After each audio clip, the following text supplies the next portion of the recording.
Welcome to Rizvi's e-learning channel.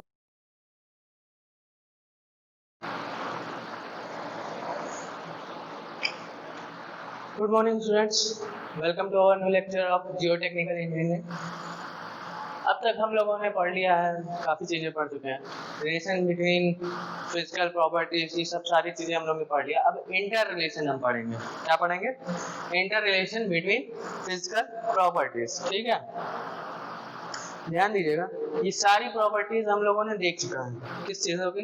जैसे कि हम ई को जानते हैं, ये क्या है? Void ratio. इनकी प्रॉपर्टीज हमने देखा है, इसका फॉर्मूला हमने देखा है. क्या होता है? वॉल्यूम ऑफ क्या वॉइड्स अपॉन में volume of solids, total volume. अगर टोटल वॉल्यूम करेंगे तो ये हमारी पोरोसिटी बन जाएगी. ठीक है, तो इसी तरीके से हमने वाटर कंटेंट भी देखा है, जी भी देखा है, स्पेसिफिक ग्रेविटी देखा है, एस देखा है, डिग्री ऑफ सैचुरेशन देखा है.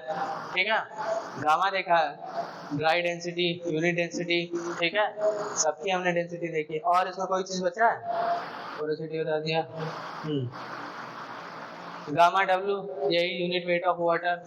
ठीक है, AC, air content in soil. तो यही सारी चीज़ें हमारी हैं जिनको हम लोगों ने अब तक देख चुका है. अब उनके बीच के रिलेशन हम देखेंगे कि उनके बीच में कौन कौन से रिलेशन हम बना सकते हैं कि अगर हमें एक चीज़ पता हो तो हम दूसरी चीज़ निकाल सकते हैं. ठीक है, तो अब देखते हैं. पहला क्या है हमारा? S E equal to W G. S क्या है? Degree of saturation. ई क्या है? पोरोसिटी है. डब्ल्यू क्या है? वाटर कंटेंट है. जी क्या है? स्पेसिफिक ग्रेविटी है. अब ध्यान दीजिएगा, इनमें से अगर हमको पहले तो ये चीज़ें पता होती हैं, स्पेसिफिक ग्रेविटी पता होती है और वाटर कंटेंट पता होता है. कितना water content? Degree of saturation पता होता है. 100% है तो और 1 हो जाएगा, और अगर ड्राई है तो 0 हो जाएगा. मेन इन दोनों का फेल होता है. वाटर कंटेंट निकालना होगा या तो आपको वॉइड रेशियो निकालना होगा. ठीक है, आते हैं दूसरे पे. गामा, ये बल्क है. अगर नहीं लिखा होगा तो बल्क मानेंगे या टोटल मानेंगे. ठीक, यहाँ पास कुछ भी सिर्फ गामा लिखा है. जी प्लस एस ई अपॉन में 1 प्लस ई गामा डब्ल्यू. जी प्लस एस ई मतलब क्या हुआ? जी स्पेसिफिक ग्रेविटी हो गई, एस क्या हो गया? डिग्री ऑफ सैचुरेशन हो गया, ई क्या हो गया हमारा? वॉइड रेशियो अपॉन में 1 प्लस ई, और ये गामा डब्ल्यू का मल्टीप्लिकेशन. इनको डिराइव किया गया है. अगर आप देखेंगे बहुत डीपली आएंगे तो डेरिवेशन आपको मिल जाएगा. वैसे एग्जाम में कभी डेरिवेशन आपको आएगा नहीं, कहीं पे भी नहीं आएगा ना, पूछा जाएगा कि ये कैसे आया है. ठीक है, जब आप रिसर्च पे जाएंगे तो आप कर सकते हैं. गामा डी देखते हैं. Gamma D equal to G upon 1 plus E whole में gamma W. Gamma D gamma ट्राई. देखिए यहाँ डी लिखा गया, यहाँ नहीं लिखा था तो इसलिए हम इसको बल्क मानेंगे.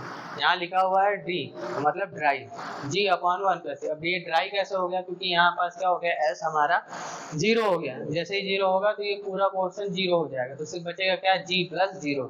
तो जी लिख दिया हमने अपॉन में 1 प्लस ई और ये गामा डब्ल्यू. ठीक है, नीचे आते हैं, देखते हैं ये पोरोसिटी का फॉर्मूला जो कि वॉइड रेशियो से मिलता जुलता है. मतलब वॉइड रेशियो और पोरोसिटी के दोनों के बीच का रिलेशन है. N equal to E upon 1 plus E. ठीक है, अब ध्यान दीजिएगा, इसको हम एक तरीके से और लिख सकते हैं गामा टी को 1 माइनस एन ए इंटू में जी गामा डब्ल्यू अपॉन में 1 प्लस डब्ल्यू जी. अब ई को देखिए हम यही से उठाए हैं. ई इक्वल टू क्या हो जाएगा? W G. ड्राई है तो ये क्या हो जाएगा? 0 हो जाएगा. ठीक है, अब ड्राई है तो 0 हो गया, तो वहाँ पास ई की वैल्यू कितनी आ जाएगी? W G. यहाँ हम रख देंगे डब्ल्यू जी ठीक ई की जगह, और जी 1 माइनस एन ए.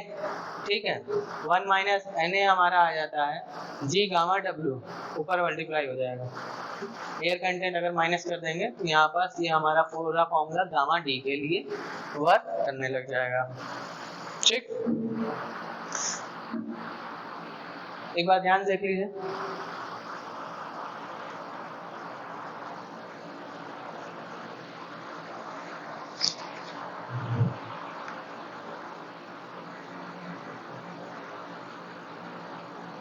आज के लिए इतना ही. अब देखते हैं इसको नेक्स्ट लेक्चर में हम देखेंगे बाकी. ठीक है, थैंक यू.